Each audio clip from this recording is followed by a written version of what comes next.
In the heat-soaked heart of southern Africa, beneath plains that stretch farther than the eye can see, lies a mystery so vast, so deep, and so fundamentally disruptive to our understanding of history that many experts refuse to speak of it publicly. They're renowned today as the African gold tunnels, sprawling underground networks, carved with a level of precision that simply shouldn't exist in the known timeline of human civilization. Some scientists have dated these structures to 200,000 years old. That's a period when, according to mainstream anthropology, our ancestors were hunter-gatherers, not master engineers building massive, organized tunnel systems.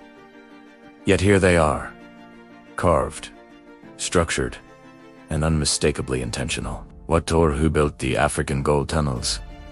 How were they created? And why does their very existence threaten to rewrite the early chapters of human history? To find the answers, we have to journey into a landscape where geology, archaeology, mythology, and forbidden science all collide. The modern story begins in the late 19th and early 20th centuries. Miners, flocking to southern Africa to tap into some of the richest gold deposits on Earth, kept stumbling upon something strange. While digging, they frequently encountered tunnels far older than any known mining operation in the region. And these weren't just simple burrows. Some of these tunnels were perfectly straight, aligned with geometric precision. They were carved into ultra-hard bedrock and connected through miles of complex passageways that showed signs of advanced ventilation. But what startled them most were the tool marks. They were too fine, too consistent, and too uniform to have been made with primitive tools. They suggested a technology, or at least engineering methods,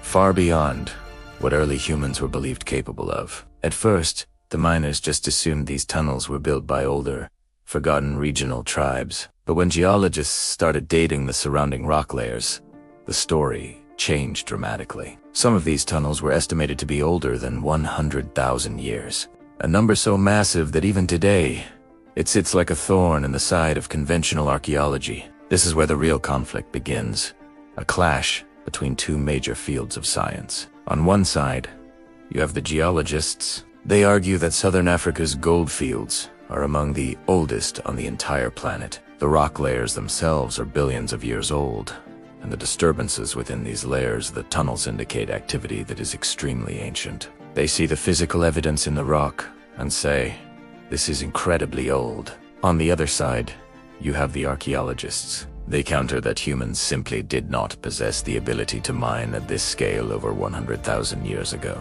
There are no known tools from that era that suggest advanced construction. No known ancient culture in Africa demonstrated this kind of sophisticated engineering. So, who's right? Maybe both. And maybe neither, because what we're looking at doesn't fit neatly into either discipline alone. So what were they for? Some researchers believe the tunnels were used for early mining, not just for gold, but also for hematite, copper, and even rare isotopic materials. They argued that these early humans were far more technologically capable than we give them credit for. Others propose a much more controversial idea. They suggest these tunnels may have been constructed by a civilization older than Homo sapiens, perhaps another hominid species with advanced environmental knowledge. And a handful of researchers go even further, suggesting that not all civilizations rise on the surface. Perhaps some began deep underground.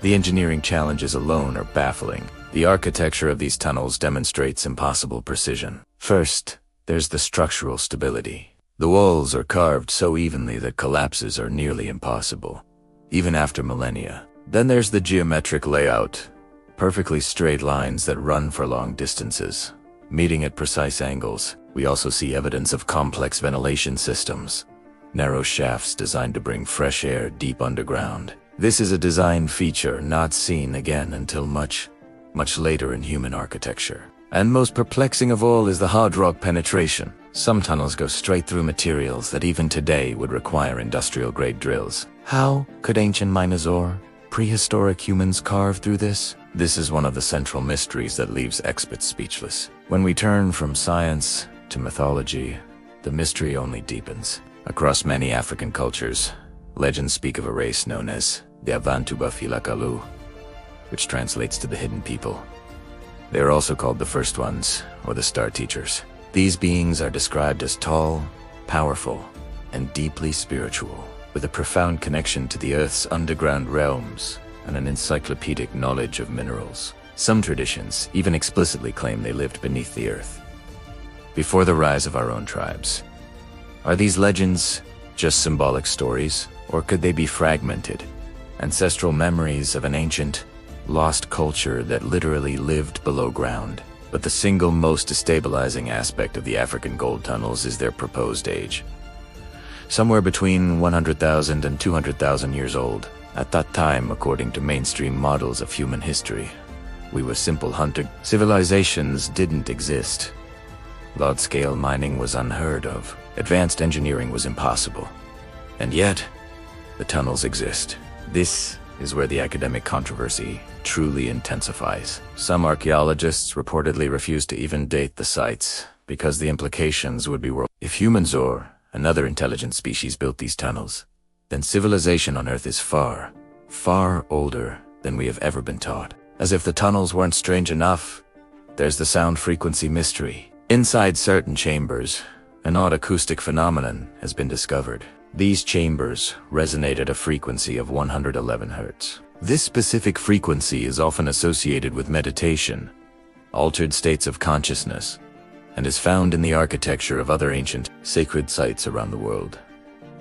Why would an ancient mine need harmonic architecture? Unless it wasn't just a mine, unless the tunnels also served a spiritual purpose for rituals, ceremonies, or even energy-based activities. Some fringe scientists even believe that ancient people used resonance to fracture rock, a form of sound-based mining that could explain the incredible precision of the cuts. Today, modern science is finally entering the debate in full force. Geologists, physicists, and archaeologists are now studying the region with cutting-edge tools like ground-penetrating radar, isotopic analysis, and LiDAR imaging. Their initial findings are mind-blowing. They've discovered even deeper levels of tunnels that are still unexplored, chambers far larger than originally thought, and sections that appear